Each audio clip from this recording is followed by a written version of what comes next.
Hello everyone, welcome back to Shiroi V. Make America great again! Today let's take a look at Trump mania in Japan. We will unpack the quirks of the Japanese infatuation for Trump and how Trump's worldview has been shaped by this country since the 1980s. Japan is probably one of the rare countries where a US presidential candidate enjoys godlike treatment. Just last month, a couple hundred Japanese paraded their divine Trump on a 3-meter tall mikoshi in downtown Tokyo. A mikoshi is a portable shrine used to carry a deity during religious festivals. Just look at this bloated Trump. Check out his flashing eyes. Is he the newest Japanese superhero? And behind, in the shadow of this divine Trump, yes, that's Melania, embodying Canon, the Japanese goddess of mercy. Japan's fervor for American leaders actually dates back to the end of World War II, when U.S. General Douglas MacArthur oversaw the American occupation of Japan. Aware that MacArthur was considering a run for U.S. president, his most ardent Japanese fans hoisted a giant banner in downtown Tokyo that read, "We pray for MacArthur's election." No, this is not a joke about how the Japanese tend to confuse the R and the L in English. This incident was meticulously described in a book by Jack Seward, an American military veteran who served under MacArthur's command. While General Douglas MacArthur has long faded into history, his brand of conservatism and nationalism continues to resonate with a slice of the Japanese population, as well as those in power.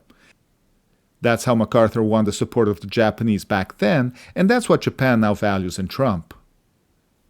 Despite Trump's criticism of Japanese trade practices on the campaign trail in 2016, his nationalistic, anti-China bashing was reason enough for the Japanese leaders to celebrate. Japan had an instant hard-on for Trump, for in the previous 2 decades, Washington had placed Tokyo on the back burner while cozying up to Beijing.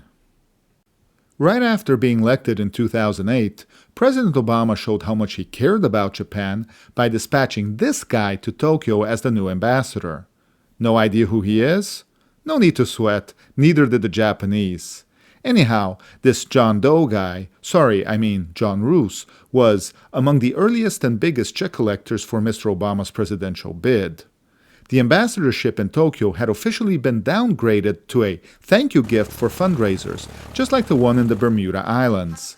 The Japanese media could no longer hide their disdain, complaining that John Roos didn't speak any foreign languages and was a complete nobody outside California's Silicon Valley.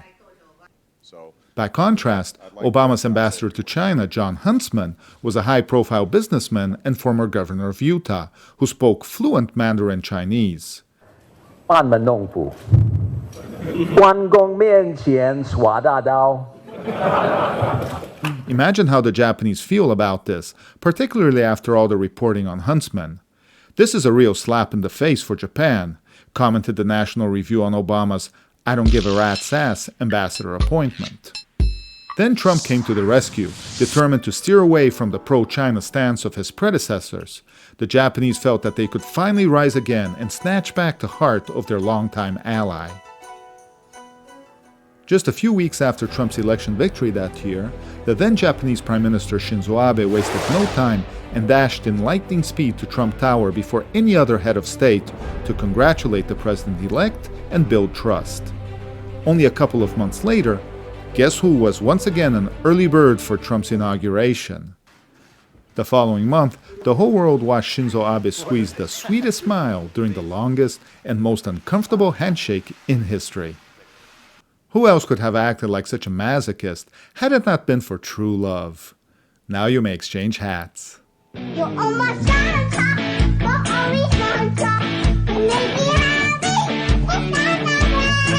You never know that I'm not on you. Without me, But it took far more than just pragmatism and a common desire to sideline China to cement this long-lasting Trump-Shinzo bromance. They were actually soulmates, twin flames, mirror souls. Steve Bannon, the key architect of Trump's 2016 presidential campaign, once called Shinzo Trump before Trump. Both Trump and Shinzo Abe were born on a cradle of cash. Both authored bestsellers. Both love golf. Both stoked far-right nationalist sentiment to seduce their bases. What is America first for Trump? Shinzo Abe called it a beautiful Japan that is strong militarily and patriotic. And both are such big fans of free press. Once Shinzo Abe even reportedly tried to coach Trump. I hope you tamed the New York Times the way I tamed the Asahi Shimbun. In fact, during Shinzo Abe's second stint as prime minister between 2012 and 2020, Japan dropped from 22nd to 66th on the World Press Freedom Index. Today, the country is still trailing behind other developed countries, ranking as low as 70th. And how many times have you seen Trump openly snarl at journalists on TV? I'll tell you what, CNN should be ashamed of itself having you working for them. You are a rude, terrible person. You shouldn't be working for CNN. Go ahead. But no relationship between two heads of state can be called a real bond until it gets intimate. How intimate? Well, according to the Japan Times, Abe was offered the ultimate perk during one of his visits to Washington: exclusive access to Trump's personal bathroom in the White House. From hats to toilets, the bond between these two leaders just kept getting deeper and stronger, as did US-Japan ties during Trump's term. And for Shinzo Abe, nothing worked better in scooping up votes in the parliamentary elections back home than his VIP access to Trump's toilet. In Japan, Trump is generally not seen as a moral disaster, but as a clueless and unpredictable president who can be amiable when flattered. Sure, this bromance didn't achieve much, but Shinzo Abe tactfully tiptoed around major meltdowns with a few rounds of golf and some sweet gifts.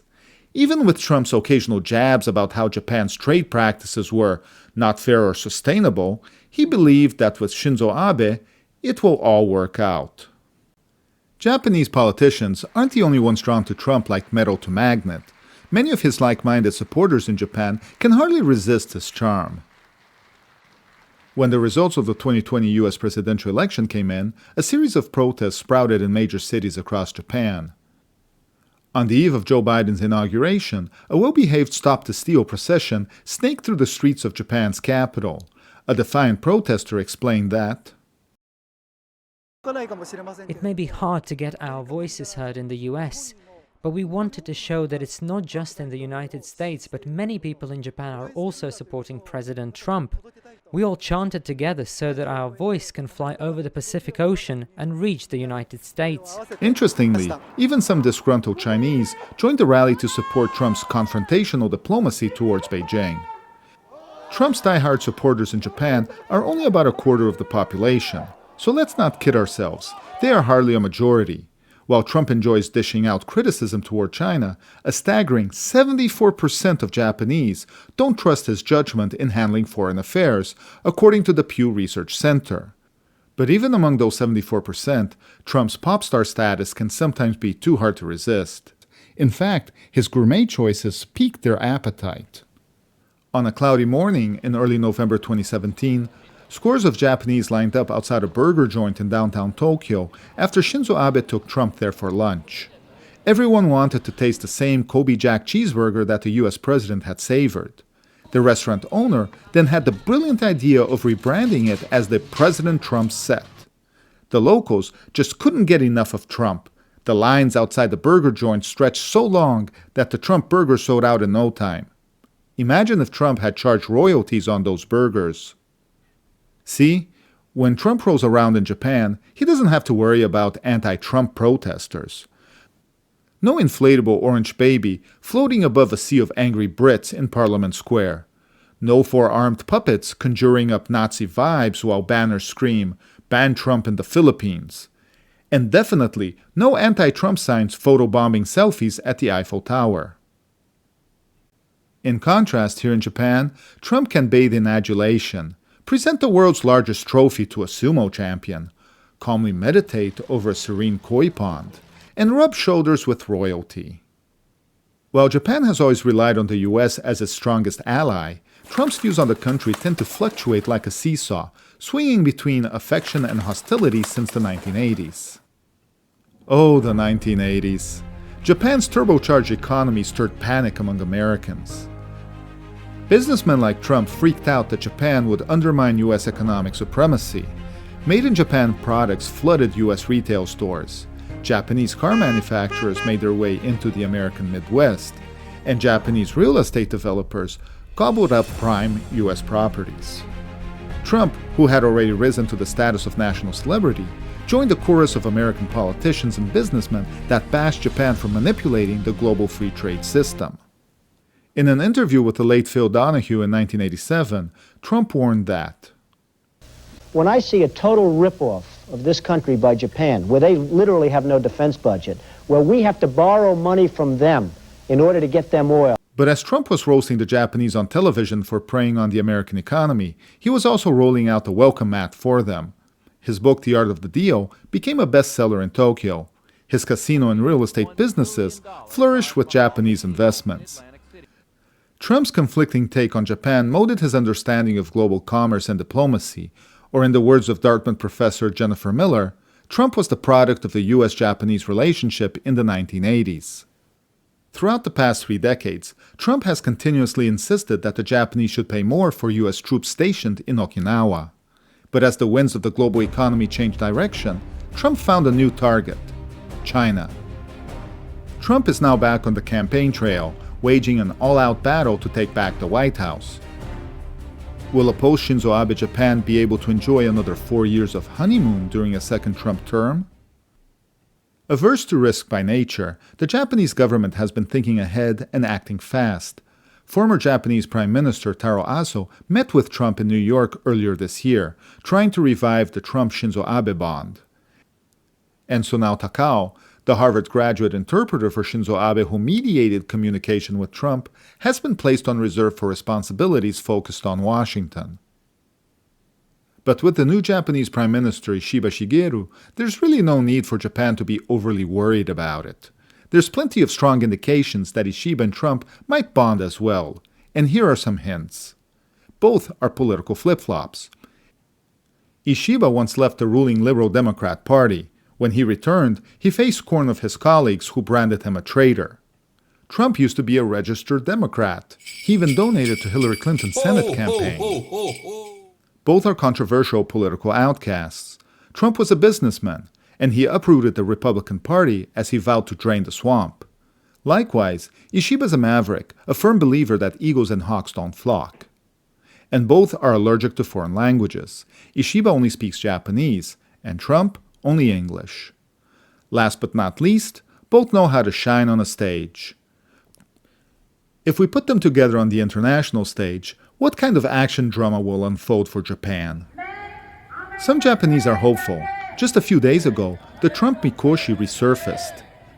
This time on the streets of Osaka. No matter who wins the US presidential election, it seems that Trump mania in Japan won't die out anytime soon. Thank you for watching. See you next time.